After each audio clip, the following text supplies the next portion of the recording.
Hey, we're here finally. Finally. It's good to see you. Good to see you again. You look fabulous as usual. Thank you. So I guess this third time's a charm, potentially. Fourth time. Well, third time Grammy, third time nominated at the Grammys, but then double nomination this year, so fourth nomination. Yes, fourth. So third time hopefully is a charm. Yeah? Yeah. Does it feel different this year? It's this year feels definitely different because I have a nomination as a songwriter this year as well, not just a singer. So that's kind of cool to be recognized as a songwriter, and it's a good feeling. And then for the song with CeeLo, and I love it. And I'm glad people love it. Thank you. Are you getting used to this Grammy nomination thing? I feel like it's pretty crazy 3 years in a row to be nominated. It is, with only one album out, right? It's pretty crazy. I've been blessed, I think, just to be a part of some really cool projects. You know, with John Legend and the Roots last year, and now CeeLo this year, and first year was my own song. So I just think it's a testament, I think, to when you stay focused on your craft and you work hard and you speak about things you want to make happen, like collaborations and Grammy nominations, they really do manifest. So I do believe in that. Are you praying and thinking positively right now? Yeah, definitely positively. And I always try not to put too much pressure on the win, per se. Nominations are so great, and it's just the respect that you get from forever at least saying Grammy nominated. It'd be nice to say Grammy winning one day. That would be cool. Which I'm sure you will. I hope so. And it's nice. I've got the new album getting ready to come out, so it'll be nice when it's for my project again as well. Is it humbling at all to be nominated so many years in a row? Man, it really is. It's a humbling experience, and it's one of those things that helps me through that process, because I still consider myself to be a new artist, and sometimes in the industry and places I go, people still don't know who I am, and they do treat me as a new artist, and it is one of those, silent smiles on the inside to say I've done some really cool stuff, and I've accomplished some great things so far, and there's so much more to go, and until that person who doesn't know my name knows, I got work to do. So is family coming in? Is this a celebration? Yeah. Mom and Dad are coming in. Nice. I've got my whole team coming in from New York and Bay Area, and I've got some management located out here, labels coming in, and sounds like a party. It's gonna be a party. Isn't the whole weekend a party? It feels like a party. It's a giant blur. Yeah. It's already started. Do you know what you're gonna wear as well? I feel like the Grammy carpet, in light of the fashion police and all the things that go on, sometimes there's a lot of pressure for women. Harsh. It's hard. Harsh. I don't even know. I'm scared to even mention what I'm getting ready to do, because if I say that it's hot and they think it's not, I don't know. I'm really excited this year. I kind of wanted to go, if I can allude to a very animalistic, very strong queen of the jungle, per se. Oh, word? Yeah, I was feeling very... Like some Nicki Minaj cheetah print? Not cheetah print. Very... it's not really... It's tribal-ish. I don't know. But, I love classic looks, and I think that I've really come into where I want people to kind of classify me as an artist based off of look. And it's a lot of color and pattern, and that's what I wanted to keep true to on the red carpet, and keep it classy and elegant. And do people know at home that you are a black hipster? Do they know that about you? Do they know you got your tassels, your earrings? You're like a little... They do now. Black, I got my Papa Don't Preach earrings on right now. Shout out to Madonna. I think it's just that Toronto Canadian thing. I grew up listening to a lot of different types of music. I'm influenced by a lot of things, and I think that's a big part of who I am as an artist. In wanting people to know that you can't really just classify me as one thing. You're not in a box. You're not in a box. Not in a box. So you've been recognized over here, but we have joked around in the past to the fact that for some reason Canadian acknowledgement has been a little bit elusive. It has. Is it weird you're nominated for a Grammy before you're nominated for a Juno?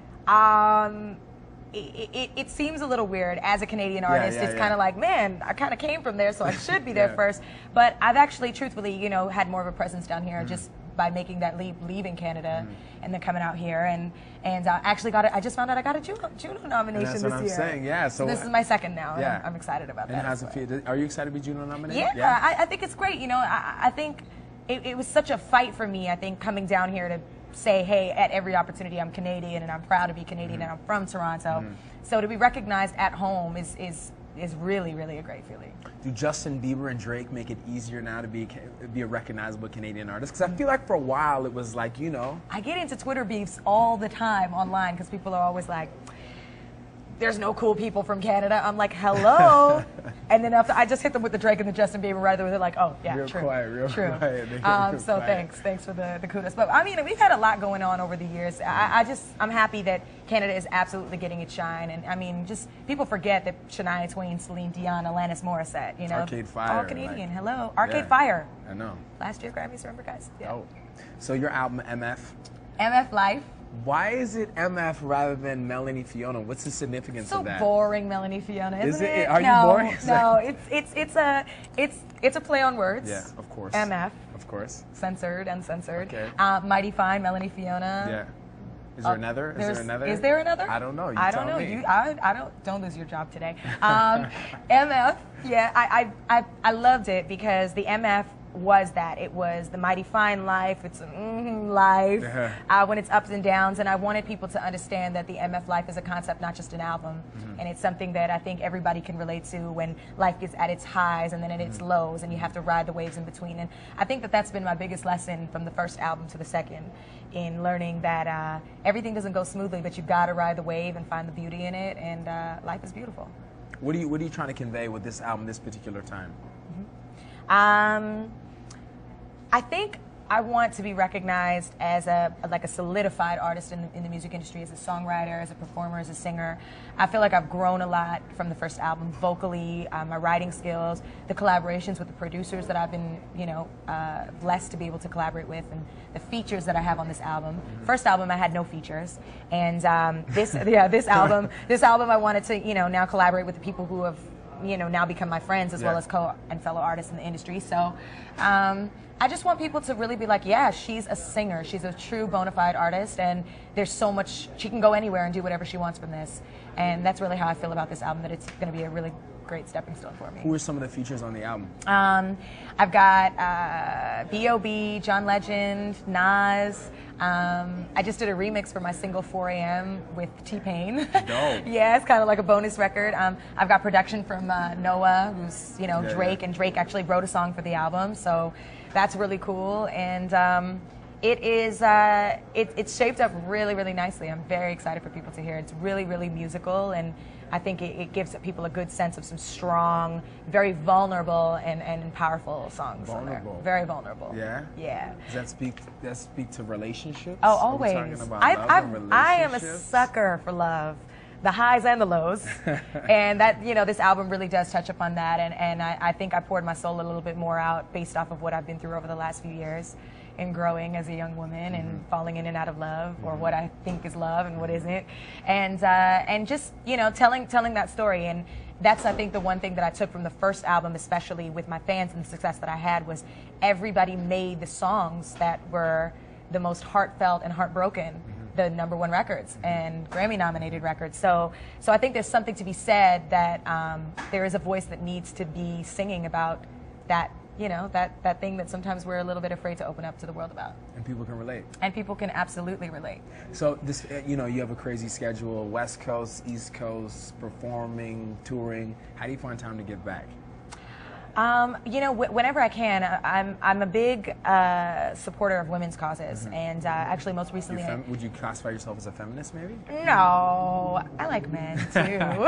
I think that I think it's important, and I think that what I've realized, my fan base is majority women, and I think that being a woman is a magnificent quality in itself, as opposed to just being a woman. I think so too. And you do love women. We know this about Matt.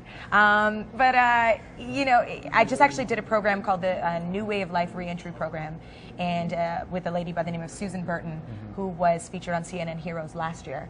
And she basically rehabilitates women and gets them, gets them ready and prepared to get back into the workforce and back into society once they're released from prison. Amazing. So I actually did a benefit concert with them in December, and then I just went to their house, the reentry house, where I got to sit with these women. Some of them just got released the day before I came to see and speak with them, and it was really inspiring just to see how they owned up to what they did. They shared their story, and we really did. We made a connection, and I feel like I am connected to women through my music, so that's where I feel that I need to give back. You thugging now a little bit? I'm thugging a little bit.